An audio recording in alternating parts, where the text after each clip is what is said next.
Welcome in, ladies and gentlemen, to NBR, or as we like to call it around here, Nothing But Rants, the show where I find topics that I'm oddly passionate about and I pontificate upon them. These are not hot takes, but rather takes that I'm hot about. What's up? You really like that?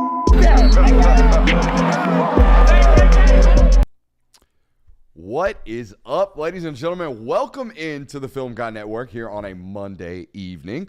We've had a tremendous night here on the Film Guy Network. If you haven't watched, we had film study at 7:15 to 8. We had NBR 8 to 9, or excuse me, TTD 8 to 9, and here we are following it up with an NBR. Nothing But Rants, our show where we find topics that we're oddly passionate about and we pontificate upon them. And man, what a weekend of college football we had on our slate. We had Texas and K-State in an OT thriller at noon. We had Bedlam and an SEC fist fight at 3:30. We had a two-screen shootout. And I mean probably the best two-screen shootout we've had in a night slate in a fat minute between LSU, Alabama, and, of course, Washington and USC out there out west. I'm talking about absolute nirvana, college football nirvana. I had Gary D. I had our boy Gary D on one in T-Town. Gary D in T-Town on one screen, all right?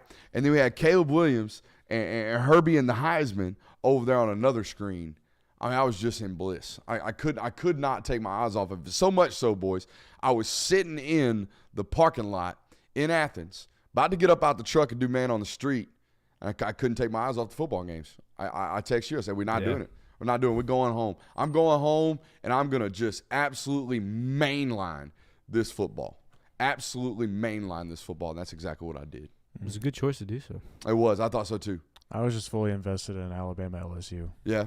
Mm-hmm. Nah, that was a two-screener. Had to two-screen that one with the impending shootout. I felt like every time I took my eyes off that Washington game, it was just tutties. A lot of just left and right tutties everywhere in that football game. Too many tuds up in that one. But nah, it was a great one. Welcome into tonight's show. We have an even better show for you than was the college slate this past weekend. Can't believe it?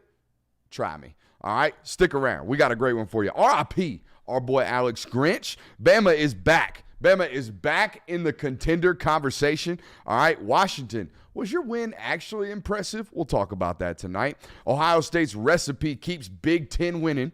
All right, we're going to talk about that. Clemson gets a dub. Shouts out to Tyler. Thank you. Thank you for your service, ladies and gentlemen. All right, and RIP our guy Stallions. I need to find somebody that love me like our boy Stallions. We're going to talk a little bit about that. And, of course, what do we do with Billy? Florida fans watching tonight are probably as perplexed as we are, but I'm going to make it nice and simple for you guys a little bit later. But, hey, off the rip, want to give a quick shout-out to our friends over at Prize Picks. Make sure you're signing up today using promo code Brooks. You'll get a 100% deposit match over there as well. What does that mean? 100%. You put $100 in, up to $100 in, you get $100 back immediately right there on the spot. You put 50 in, you get 50 back right there on the spot. But real quick, right off the top rope, gentlemen, best win of the weekend. What do you got? Welcome in, by the way. Welcome in, by the way, boys. Thank you. Man. Y'all doing all right? You're doing fantastic. A little general banter that we don't script. We're not great at that. I think we could get better about that. We're great at talking in general, just being friends off air. But the general banter, not great. We're like scripted comedy here, or scripted content. Scripted comedy's not good. Scripted comedy is not good. Scripted content is good. Sure. So best win, huh? Best win of the weekend. Just this weekend. By the way, are you dealing with something? You got some low energy today. You good? No, yeah, I'm good. I never know. You walk. I always deal with something every once in a while during this time of the year with the kids and shit. I feel like they bring in a new sickness every 14 days, but no, I was just wondering. Yeah, we all get sad. Sometimes it'd be like echoing in the room, like how passionate you are with your takes. Today, not so much. I don't know. Maybe it's in the school year. Put the head down and grind a little bit. There you go. Then you get out of the struggle a little bit. Best win. Don't take mine, please. Well, there's only so many I think you can go with, in my opinion. I don't think there's very many like wins that I would say like, man, that's a really freaking good win. Honestly, I think if you're in the grand scheme of things, I'd say Oklahoma State had the best win of the weekend. I'm sorry. Oh, dang. Little brother. See, you know what? I was actually about to go a different direction, and then you kind of made me stop and think a little bit more, and then I came upon Oklahoma State.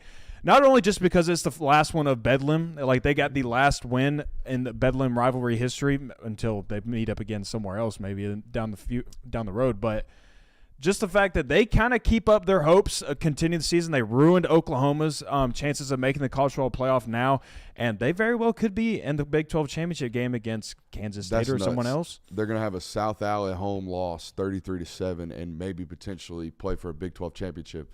I like this suggestion for big win or best win. I talked about it yesterday on our Sunday reaction show, which we're doing every Sunday live at noon. So if you're here on the channel, make sure you're watching that one. And subscribing, of course. But no, we talked about that one. I thought it was a huge win for those guys out there as little brother to be able to take your ball and go home on that one. That's elite little brother shit right there. I thought Sam Pittman had a tremendous win. I thought Sam Pittman perhaps saved his job this weekend, winning on the road in overtime and beating Florida. So that was a huge win for the Pitt boss. That's a great one. So, I mean, I guess the next one would be Bama. Bama came in. A lot of people were saying LSU's going to get them. They ended up winning by 2 scores. Kind of didn't really cement themselves as a contender, but definitely you're one step closer to being that. Pretty much took control of the West, so they've got they're in control of their own destiny, as you like to say. No. Balls in their own court. Yeah. Balls in their hand. We don't whatever. do none of that. Destiny. Worst win, real quick. I think it's Oklahoma. Worst win or worst loss? Worst loss, excuse me. Worst loss. I think it's Oklahoma. That one's going to sting. And it might not sting for them because they think they got better things on the horizon or whatever. And they say, oh, well, we won 90 of the 127 or whatever it was.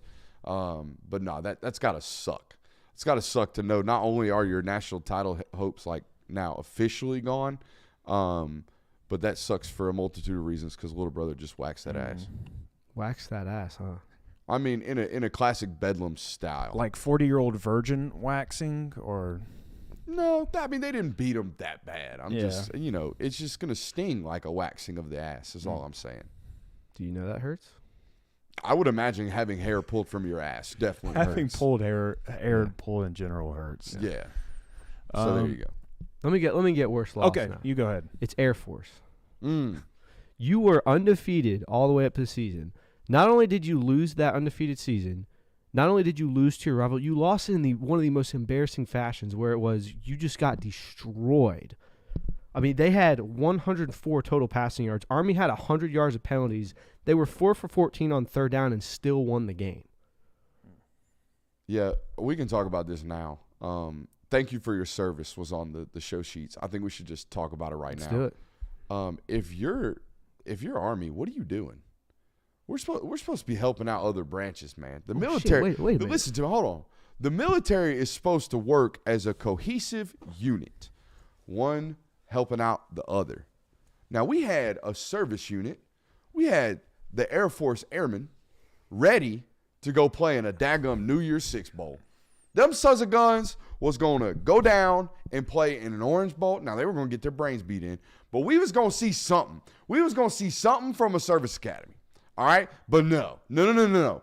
Army got to go score 17 points in the first quarter against a triple option team. Now, I'm here to tell you something. This is former triple option bred and known right here. All right? This is experience talking. 1-score lead, hard to come back for a 1-score deficit. 2-score deficit as a triple option team, damn near impossible.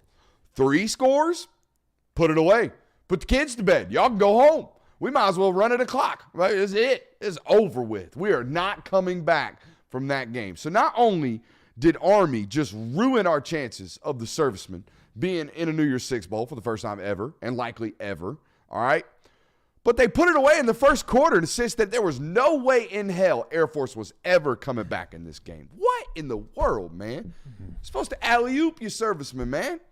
Supposed to be troops on the ground and helping out. Oh, air support, here he comes. Nah, dog. Y'all was not working as a cohesive unit. What the heck, Army? No, they actually hate each other. Yeah, I know. Shout out to the Army, bro. Go America. Shout out to Dad. I stole your PT shirt, by the way. Honestly, America lost in this game. No, America won. No, America lost. America took a L because America would have got so much more America in a New Year's Six bowl game. What do they say, man? Football brings in enrollment. You got an undefeated football team, all right? You get national brand awareness. We talking about you on Tuesday. Boom, enrollment spikes. Now we're going to have to bring out a draft, all because Army beat Air Force. We have to draft people. Yeah, I'm just kidding. I'll tell you the worst loss. Miami. Miami had the people are Miami had the people are worst talking about that. loss of the weekend. They lost 20-6 to NC State. Tyler Van Dyke had 3 interceptions. He threw for 176 yards, 0 touchdowns.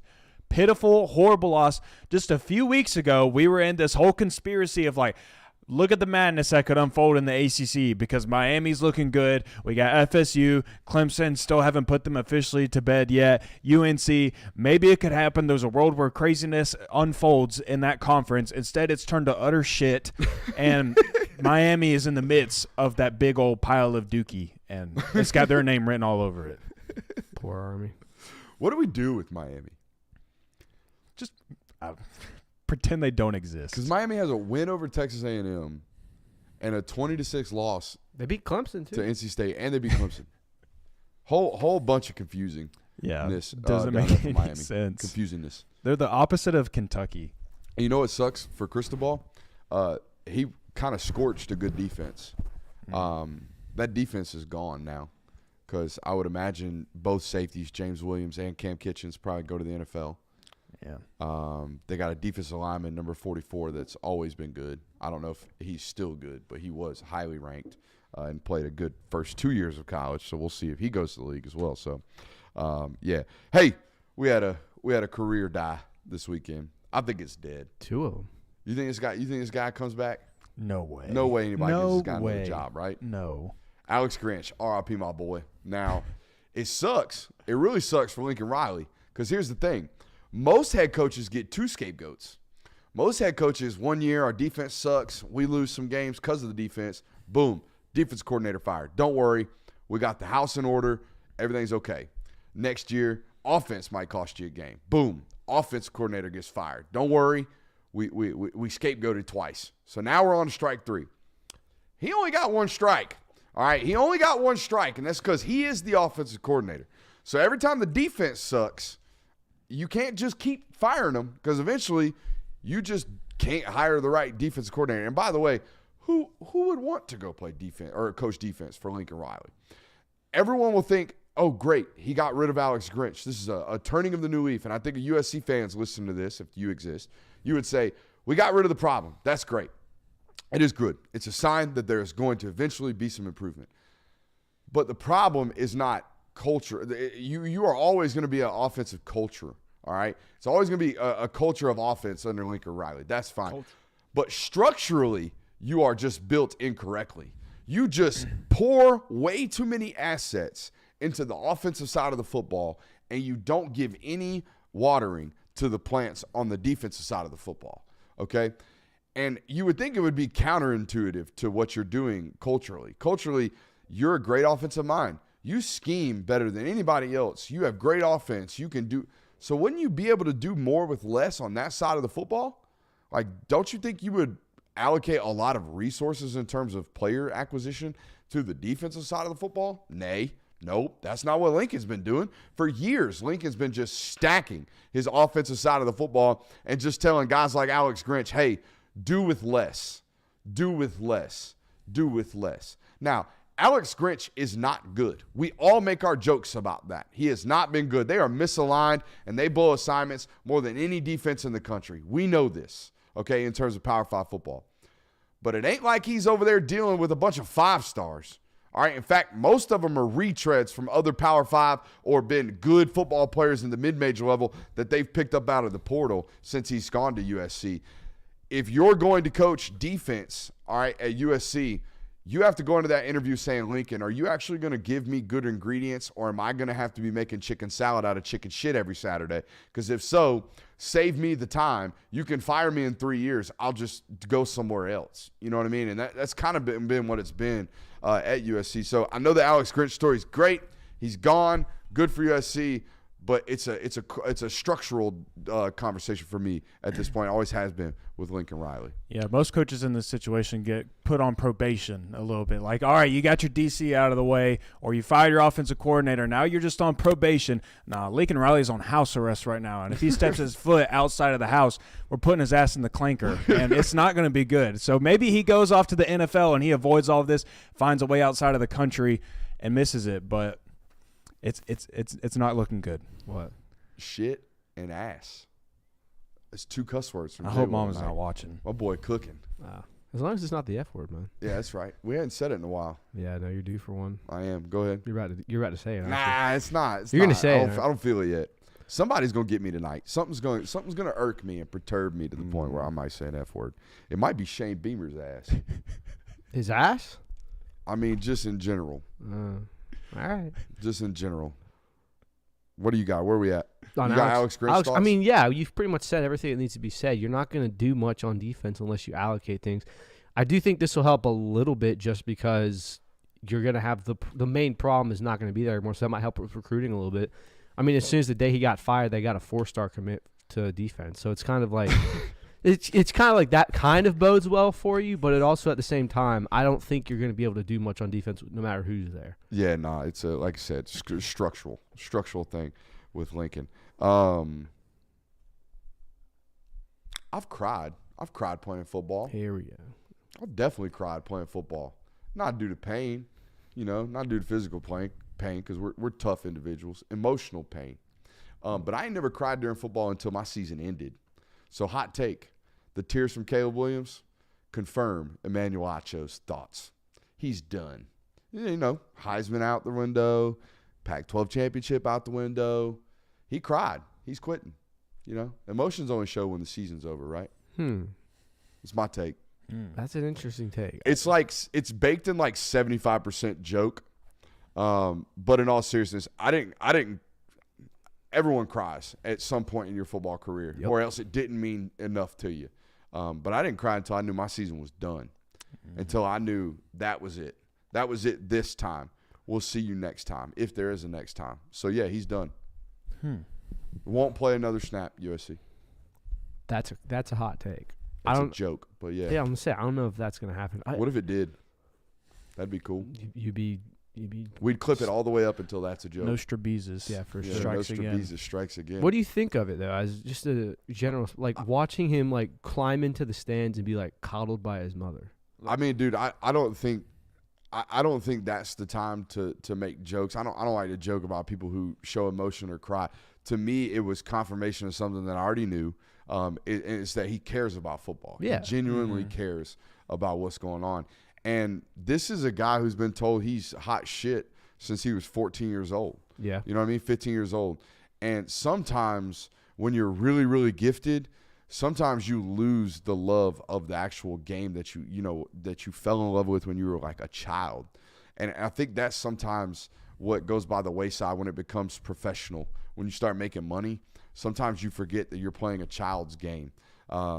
And that's very, very important. And when I see a childlike reaction, meaning a super emotional, a hyper-emotional reaction, it means that you still have that child's-like love for something that you're really, really immensely talented at. And that was important for me. I mean, shit, I'd cry too if I had to score 95 points a game just to win. They can't keep getting away with this. They can't keep getting away with this, man. Alex Grinch can't keep getting away with this. He's not anymore. He's done. No, he's not. The only problem I had with it was, did you see the quote tweet he had above the Max Duggan video of last year? Yeah, Max and Duggan people are was crying? pulling all those up. And you know what? Rightfully so. Yeah. So You know? that's where I'm kind of like, you kind of get made fun of for that one. But people are saying like, oh, he's a baby. He's not ready for the NFL. He doesn't deserve to lead a team. That's weird to me. I don't get that. That's weird energy. Yeah. That's weird energy. It's human to show emotions. He just happened to show his emotions on national television, and in this day and age, it gets plastered all over Twitter. So that's what happened. But I don't think it's right to scrutinize someone for showing that emotion or for being emotional in that instance. It's been a letdown of a season for them. There's a lot of hype building around them and him and what Lincoln Riley could do out in USC. And this season is just not even just like falling off a cliff, but it drastically fallen off of a cliff. It happened rather quickly over the last 4 weeks. Mm-hmm. And I think he kind of maybe just hit a wall of like, damn, man, it happened. Sucks. think over this last 4-week stretch, USC gave up almost 50 points per game. Yeah, that sounds Probably. right. I know it was 45 points per game entering this one, so it's probably like 48 points per game over that last 4 or 5 game stretch. It was rough. But no, I mean, shit, I broke down, almost cried on this platform before during live television. You know, it's emotions. I mean, you should have them. Yeah. I think those are good things. Which brings us to the other side of the football and the other sideline in this football game. You put it in the show notes real weird, and I just kind of want to let you explain why you put it in the show notes this way. Should Washington be? It was it an impressive win? How'd you know this? Was Washington's win impressive? Yeah, I just asked the question. I was wanting to get the group's consensus on it. Oh, I thought you had a stance in and of yourself. I mean, about I kind of have a stance. I don't have like a passionate Why would it rant not be about impressive? They beat a top 25 team that can score.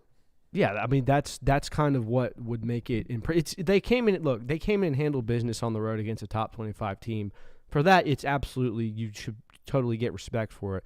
My thing is, I didn't walk away from this game thinking anything different about Washington or saying, oh, maybe I was wrong about them. They played the exact game I thought they would play, and it's against let's be honest, a USC team that's not going to be ranked this week. So it's kind of like, go ahead, what is it? No, I was just going to let you know that the chats are making jokes about Lincoln Riley's a little D. His D is a little, apparently. Dude, come on, man. They can't control that. His D keeps coming up short. Lincoln Riley can't control his D. Nah. Don't. Got a higher better on the side of the D. Yeah. Yeah. But no, to the Washington thing, I don't think they played a game that makes you say, oh, that's a really, really good win. They did what they were supposed to. They did what you thought they'd do. They covered the spread, absolutely, but it wasn't something where I was like, wow, Washington really got my attention with that one. I mean, they let, who was it? What's his name? Dylan Johnson. Yeah, or the Dylan running back. He had Johnson, he had Dylan, 127 yards on 11 carries. Like they gashed him on the. Oh, you talking about man's from South Carolina? Oh, the Austin Jones. Oh, the running back. Marshawn Lloyd. Yeah, so it's like, yes, Caleb Williams led offense is going to score a lot of points, but it's also you allowed 100 rushing yards on 10 carries with a guy. USC averaged like 7.5 yards per carry. It's a good win because you won, and it's a good win because you continue to stay undefeated. Yep. And a Pac-12 conference is going to be very cutthroat, and you need to stay in a position to where you look like a college football playoff worthy opponent down the stretch. But at the same time, defense didn't show very much. I know it's a great offense, but it's still allowing 50-plus points to anybody. It doesn't exactly scream great defense for anything. And then even for the offensive standpoint, I mean, this is probably the worst defense in all of college football, in my opinion. They give up the most points. So putting up 50-plus points against them isn't rather impressive either, but still, you got to win. Yeah, Dylan Johnson, the running back from Washington, has 256 yards in this football game. And they did exactly to USC's defense what everybody thought they were going to do. And they play Utah this weekend. I can't quite get the rest of their schedule pulled up, but I believe they have Utah. They close with Oregon State, I'm pretty sure. But they've gotten past it. Yeah. Not to look past Utah, but they've kind of handled their business, haven't they? No, they've got a tough schedule ahead. I think they got Oregon State and Washington State. Guys, they're past the bulk of their schedule then, if that's what's left. No, yeah, bulk of their schedule for sure. All right. Yeah, they have Utah, Oregon State, Washington State. Guys, this is about surviving the last 3 weeks. They'll lose one of those games. You're going to pack 12 of them, and that's fine. You can play that side of the argument every single time, and eventually you're going to be right. I'm not lying to you. But no, they've done what they needed to do to this point in the date in their schedule. Once they survive at home this weekend against Utah, it's about finishing the drill for a team that has college football playoffs on their horizon after they rematch up against Oregon. That's the big one left on their schedule. You need to be in the Pac-12 championship game undefeated, playing Oregon, 11-1 Oregon, and basically, obviously, you would like to win that game because I don't know that there is going to be a conference championship game loser that gets into the playoff, but yeah, you need to take care of business and you need to put yourself in the best position possible. So yeah, I mean, no one's going to blink twice about Washington getting by Oregon State by 3 points or Washington State by 7 points down the stretch. It all just depends on because if you beat Oregon again later in the season, it doesn't matter. No. All right, let's move on to Oregon or Ohio State. I want to make sure everyone's hitting that thumbs up button in the chat though, and I want to say this: bro, if Ohio State ain't playing 2017, 18, 19 UGA football right now, I don't know who is. This is so defensive-led. We run the football. We control the line of scrimmage. Oh, and by the way, we have this Marvin Harrison Jr. guy, football team. I don't know what it is. Look, Ryan Day has a Jake Fromm-esque quarterback right now in Kyle McCord. That's who that is. I mean, honest to God, they are really, really, really limited in the passing game right now. And I never, ever thought Ohio State would ever get to that point. That is absurd to me. It makes no sense. I never thought it was going to happen. But I'm still impressed. I'm still impressed by the way he continues to find ways to keep doing it. He keeps doing it. He keeps getting away with it. 22 carries for 128 yards for TreVeyon Henderson this weekend. 5 receptions for 80 yards. Okay? So, what's that? 216 yards of total offense for TreVeyon Henderson. I think they had 350 as a total offense. Okay? So, if Ryan Day is going to be able to continue to be able to say, all right, we're a defensive-led football team with 2 good offensive players, and we're going to beat you. That's a good football coach. That's a really, really good football coach, and that's the Ohio State season for me has boiled down to that. Marvin Harrison, great. Ryan Day, going to survive. I don't care what Ohio State fans think of him. I think he's a good football coach because that some bitch finds ways to do this, to find ways to keep winning Big Ten football games with defense and running the football when he's supposed to be this spread offensive guru. It's impressive. It's impressive to me, guys. I know the things say Ohio State winning in that way. Scored 2 late touchdowns on the ground. I say he's winning with a C+ at quarterback right now, a B- at best. Let me tell you why the rankings matter. Because Ohio State found out last week what the College Football Playoff Committee already thinks of them. They think of them as the best team in the nation. You got 2 great wins. You're a top team, which also means Ohio State can continue to do this down the stretch because they still have Michigan left on the schedule. And if they show for that one game against Michigan and go into the Big Ten championship and play whatever crap the Big Ten West poops out for the conference championship game, then they're set. So they already know what everybody thinks of them. Luke Fickell like that. They know what the committee thinks of them, so they can go and play Rutgers like this, get a win, and move on. Yeah, I mean, we're at a point in the season now where a lot of these teams just have to keep winning. And it's weird because I don't think there's ever been a point in this college football, ever, where the top 5 teams you can say, yeah, but are they that good? You can go down the line. Georgia, Michigan, Ohio State, Oregon, Washington, Florida State, all of them, they have huge question marks still, and there's only 3 regular season games left. So it's kind of weird how that is. But, yeah, as long as Ohio State keeps winning, it doesn't matter how disgusting it looks. Are you guys impressed by the cultural change at Ohio State, just in terms of the brand of football that they play? You have to be, right? I'm impressed with the fact that what you were last year and what you are this year is night and day different. And typically when we see things like this happen, when you see a massive identity change on offense happen like this, it typically doesn't end up being very well. No, it normally wrecks football teams. Yeah. Mm-hmm. No, I agree. I think from a front 6, you'd be hard-pressed to find – I mean, I think they have 5 NFL football players in their front 6. Both defensive ends, NFL football player. Their defensive tackles, the best in the Big Ten. Both linebackers, Stone Saunders and Eichenberg. Tommy Eichenberg. Yeah. Very Big Ten name. Dudes have played almost as much football as Bo Nix. So they've played a lot. By the way, Oregon just beating the brake drums off of everybody right now. Yeah, Oregon looks good. They're on a revenge tour. My gosh. You score 69 points, I'm going to star it. Nice. I'm going to star it in the notebooks. That's 7 touchdowns, man. Yeesh. That's more than that. That's way more than that. Way more than that. That's 7 touchdowns and 8 field goals. Yeah. The math be mathin'. Nah, they putting it up, dude. Oregon is a scary football team right now, even for a program like Washington, who probably feel – do you think they go into that game feeling confident? I wouldn't. The rematch? Yeah. I wouldn't. If it happens? Yeah, I mean – which is going to – obviously – while you're talking, I want to look up what Oregon's got left because I think all they got's maybe USC. I think they have another hard game left, but you obviously – I mean, you feel confident because you did win the game, but – there is a point of view where you know they're going to come in having that edge. Yeah, they got USC this weekend, Arizona State, and Oregon State. they're going to score 100 against USC this weekend. Man. Yeah, it's going to be rough. I would say you shouldn't feel good about it, knowing that, like, even though what we just said about Washington is true and that they can continue to just pile up dubs no matter if it's 10-0 or 7-3, whatever it is, as long as you keep winning, it's going to be fine. But knowing what you've been doing over the last few weeks and knowing what Oregon has been doing over the last few weeks and bouncing back from that loss that you handed them, they're playing the better brand of football right now. People are way more impressed with Oregon than Washington right now, regardless of what the rankings say. People would bet on Oregon to win that football game now. People would take Oregon in a lot of football games right now against a lot of really good football teams. They have impact players at the quarterback position. They run the football well. They control both lines of scrimmage. They have weapons at wide receiver, and they can cover. Yeah. Dangerous That team. pretty much covers the bases in college football. Man, the good Lord up above. The good Lord up above. He sure do love him some Dabo Swinney, don't he? You do.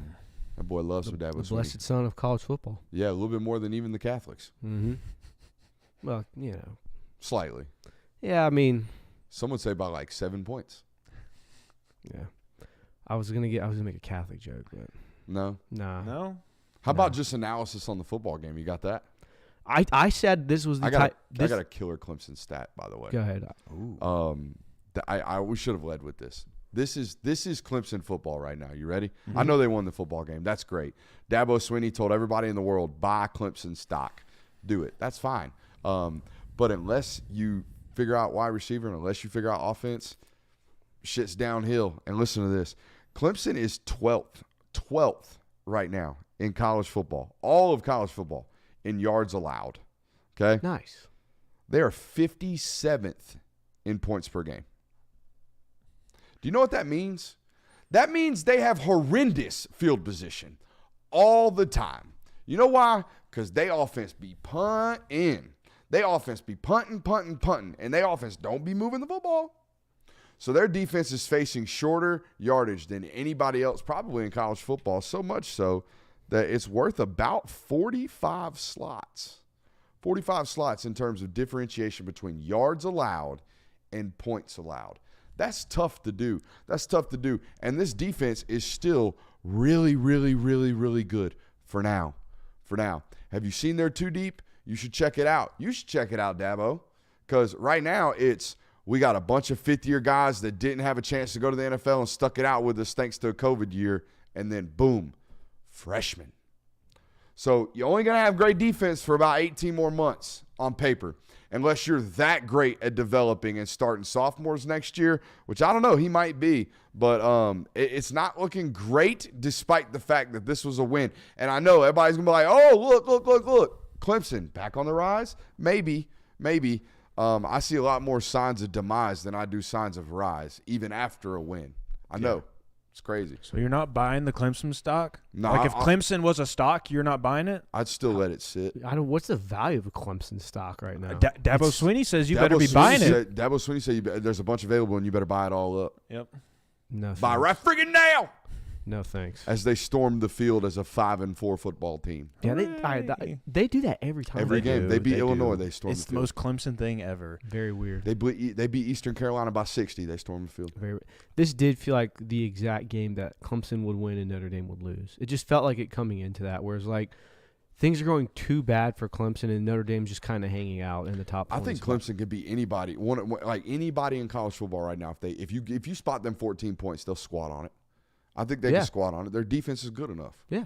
I think the most impressive thing about this, too, is you did it without Will Shipley. As soon as I got the notification that Will Shipley was not playing this football game, I was like, there's no way Clemson finds a way to win this game because, I mean, that's basically their offense most of the time. It's getting the ball to Will Shipley and then distributing the football a little bit around to the rest of the playmakers. And they found a way to win. And, good football teams, they do find a way to win. I'm not saying that Clemson is a good football team this year. There are good parts about this football team. But you got to win against Notre Dame, who's been fairly impressive. Yeah, I mean, the defense obviously spotted them that game-winning 8 points. So that was kind of the big thing there. My question to you is, what if Clemson had someone that could flip the field on special teams? Would that not be important? You're trying. I appreciate your effort. Let's look at the defensive side of the football. Backup defensive end, TJ Parker, freshman. He's played well, by the way, Tamarion Parker. Peter Woods, high caliber football player. He's a freshman. T.J. Parker, their backup, I already talked about him. He's backing up both spots, both defensive end spots. That's nice, real deep. D. Creighton, a true freshman, is their backup middle linebacker. Jamal Anderson, a true freshman, he's their backup linebacker. If these names sound familiar, they're all from the state of Georgia. All of them passed up on. Both of those football players I just mentioned didn't even have a Georgia offer. Neither did Khalil Barnes, their backup free safety, who's a true freshman. Neither did their backup true freshman corner in Avion Terrell. Their roster is filled with a bunch of guys who are great football players. They're going to be good. They're not the caliber of Ohio State. They are not the caliber of Georgia. They are not the caliber of Florida State right now. So if you're recruiting at a if you're recruiting at a South Carolina level right now, you're going to get South Carolina results, period, point blank. Don't care. Because, again, that defense, guys, they got 1, 2, 3, 4, 5, 6. They got 6 graduate football players. You say transfers? 6 graduate seniors on their defense right now. 6. They're gone. Filled with nothing but freshmen next year. So, yeah, you buy all the Clemson stock you want. I'm selling like a mother. Nice. Yeah, Good nice. sensor. Little Very refrain. What else do we want to talk about? Do we want to keep talking about this Clemson game? Do we have any other thoughts? Not really. Audric Estime is the biggest running back I've ever seen in my life. They showed a little, camera guy up underneath him, showing him in pregame warmups. So big. Got to be 240 pounds. Got to be. It's a big boy. Maybe 235, 230. Real big. We already burned our Army talks, but no, I think this is why the triple option should die. Because what happens, Coach? What happens if you're down 17-0 in the first quarter? You're going to lose. That's what's going to happen. I think the triple option works if you don't make it your main offensive weapon. Like add it in. Yeah, like if you can run a handful, hybrid. If you can run a handful of triple option formations, you can really mess up a defense because there's a lot you have to account for. Problem is, like you said, you can't play from behind with it. You can't play from behind, and team speed ruins it. I think that was the death of triple option football. Basically, when fast players started playing football, the triple option was like done. Hello, Roquan Smith. Yeah, essentially. I was going to say the color barrier, but anyways. What do we do with Billy down there in Florida? You just got to let him cook. You got to let him cook. That's a game you should never lose, in my opinion. You should never lose that football game. You have it at home against a 2-6 at the time, 2-5 Arkansas team that's like everybody's announced them as dead. Like they are no longer, they cease to exist in the SEC for right now, moving forward. And everything about Florida up until you played Georgia was, we're on the up and coming. We're continuing to build off of this program. We're continuing to add positives to this unit. Graham Mertz is playing great football. Everything about them was saying they are continuing to improve. But this was a game that you had to go in there and win, a game that you cannot lose, a game you should not lose. But they found a way, and that's not a good sign, in my opinion. It's not a good sign, but you can't. I don't think you can fire Billy Napier. I mean, no, I don't think that was on the table. No. Yeah, that's what, I know a lot of people are going to be calling for that. I think you just have to sit there and ride whatever this is out. I mean, look at what Mike Norvell is doing right now. They lost to what? Who was it? Jackson State or something like that? Jacksonville State at home. Yeah, Jacksonville State at home year 2. One of the worst Hail Mary attempts you'll ever see. Yeah, that's the lowest of lows. So I think you have to kind of just, at this point, it's going to suck. 2024, you already know that schedule's hell. You're going to be starting a freshman quarterback either way, so you just have to ride it out. I don't know if that's necessarily true with regards to starting a true freshman at quarterback either way. I think there's an opportunity Graham Mertz comes back for a super year. But here's what I would do about Billy Napier if I were a Florida fan listening to this. Let's just be honest and let's just say, hey, these inconsistent performances are due to the fact that you're a really young football team with a relatively young head football coach. All right, there's a lot of that was stupid. There's a lot of what? There's a lot of, there's a lot of oops. There's a lot of freshmen and young people mistakes on this football team. You got a brand new wide receiver. Your best weapon at wide receiver is a freshman in Trey Wilson. You got a brand new quarterback that just came in. You got transfers at offensive guard and offensive tackle. There's 8 true freshmen on the 2 deep right now on this football team. you're really young. When you're really young, you're going to have inconsistent, inexplicable, don't make no sense performances. You're going to have games where you come out and you're down 14-0 off rip against a really, really bad Arkansas football team. You know what the good news is? The good news is normally if you're a bad coached football team, if you're a poorly coached football team, if you are not a good football program, if you're a team that is on the down, you get rolled. You get rolled in that situation. Florida showed up, continued to fight, crawled back in, made it an overtime football game. They lost. That sucks. That does suck. All right. But this is year 2 on what should be I think from now on, I know we have a 3-year rule here, but I'm going to say from now on, give me 4 years of blind diligence. Give me 4 years of I trust you. Okay. Because every single time your fan base goes to Twitter after a home loss to a 2-6 Arkansas team, and you want to just have these hot takes, guess who reads it? Guess who feels it? Guess who feels that pulse of your program? Your recruits, man. Your recruits now have to listen and now have to answer to, well, what do you think? Every beat reporter has to text them and go, are you going to stick around? Right? They have to do these things. I saw a report from a great report from Zach Goodall over there down there at Gators Country. Okay, he handles the SI team site for us. Okay, down there. I saw a great article from him about the 3 questions that Billy must answer. One of them is, are you going to keep your recruits? And the only reason that question is on there is because the temperature of the fan base gets a little too hot when it shouldn't. You're young. You're going to have inconsistent performances. I tweeted Billy Napier up emoji after he beat South Carolina. A lot of Georgia fans didn't catch on to the joke because the next week I tweeted him with a down emoji because that's what we want to do nowadays. We want to go, oh, stock up, oh, stock down. He's young. They're a very young football team, as was Florida State a couple years ago, and it's a football team that he's doing this to. He's turning that cycle over down there. You got to give him time. You got to give him some time. Now, this isn't the case if you take over a perennial power. If you take over a football team that's got good guts, then you ought to be good in a couple of years. That football team did not have good guts. No, there was no recruiting going on. None. Like Kirby Smart joked about this. Dan Mullen was not recruiting.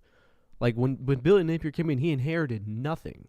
So it's almost like you built it down. You had to tear it down to the studs when he took over. So it's like it's essentially a rebuild is what it is, even though you were in the SEC championship 3 seasons ago now. And that's what cracks me up about the Florida fan base is that they'll acknowledge that when something good happens. They'll say something like along the lines of, dang, we beat Tennessee and Billy Napier's already got this going in the right direction even though he inherited nothing, and Dan Mullen left this place scarce with great football players because he didn't want to put in the time and the effort on the recruiting trail. And they say those things, but then they lose to Georgia, and then they follow that up with the loss to Arkansas. And I was like, I'm done. I'm done with Billy Napier. Like, this is not what we're supposed to be. He just can't get the job done. He can't do this to us. And it's exactly what you're saying. It's a lot of very high highs and then just very, very, very low lows. 2 things. Get an offensive coordinator, hire a special teams coordinator, fire about 15 people in that recruiting staff. I think that solves a ton of problems down there in Florida. I think their lack of institutional control with regards to information, from what I hear down there, if there is any rumblings in the building, it gets out. I'm going to tell you that doesn't happen at great programs. Words tight at great programs. You got too many people. The other thing, hire an offensive coordinator, and I don't think you're bad at it. Y'all are relatively good on offense. In fact, it's probably your strong suit right now. That being said, the reason you keep missing all these other small things about your organization and your entity is because you're probably pouring yourself into game planning just a little bit too much. So if we take some of the pressures off from our offensive side of the football, maybe we won't be running 10 men out on field goal units. Okay? Period. Point blank. Makes it nice and easy. Any other thoughts on those things, guys? We got Big Ten news. Ooh. More Big Ten like breaking news or just? I mean, not breaking news. It was somewhat breaking news today. Okay. I thought you were like looking at your laptop. No. These were rumblings that got let out this weekend. If you paid attention and observed the tea leaves, this Michigan story, and maybe every story like this would connote and give me these kind of ding-ding-dings. But the national aspect of this is the first one we've kind of run into that kind of it lets me know who's reading, who's not. period, point blank. Like, some of the takes I've seen on this Michigan stuff just red flagged a lot of people for me. I was like, you're not paying attention, dude. You're not reading at all. The news that came out today, or the tea leaves that have been rumbling this past weekend, even as early as the opening segment from Game Day with Pete Thamel getting in there, Michigan's going to get punished. Michigan's going to get punished in season by the Big Ten is what it sounds like. Now, don't be getting too excited, Ohio State fans listening to this, because it sounds like it's going to be basically just in court.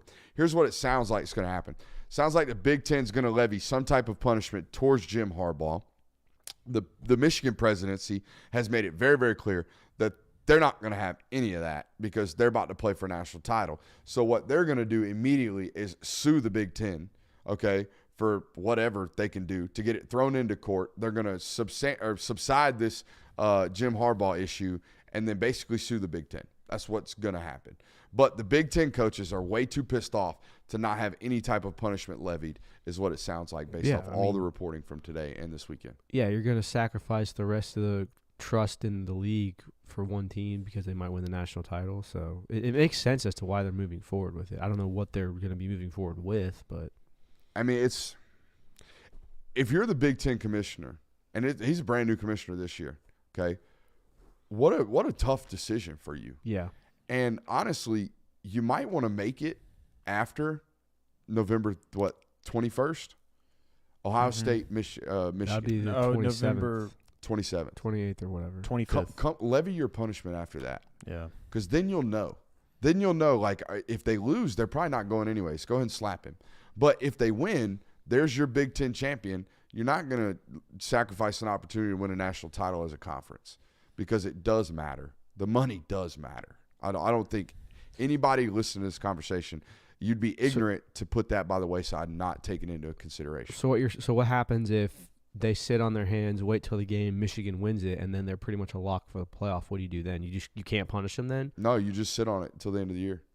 I mean, that's gonna and you piss off the Big Ten. The rest of the coaches. I think that's the crazy thing about this is that Big Ten coaches were that pissed off. Yeah, I don't think you can do that though, because if you can't lose the trust of the entire coaching conference because you want your team to maybe win a national title. When, by the way, they don't fare well in playoff games. By the way, no, they do not. Like that, I think you have to do some sort of punishment within the season because obviously, like you said, Michigan's going to sue to prolong it. If you sit on your hands with this, the Big Ten's going to get more and more pissed off with you. I think you have to act like you at least tried. Yeah, that's what I'm saying. Yeah. You can't just be like, oh, we're going to wait to see if they actually do make it to the playoff because otherwise they did our job for us.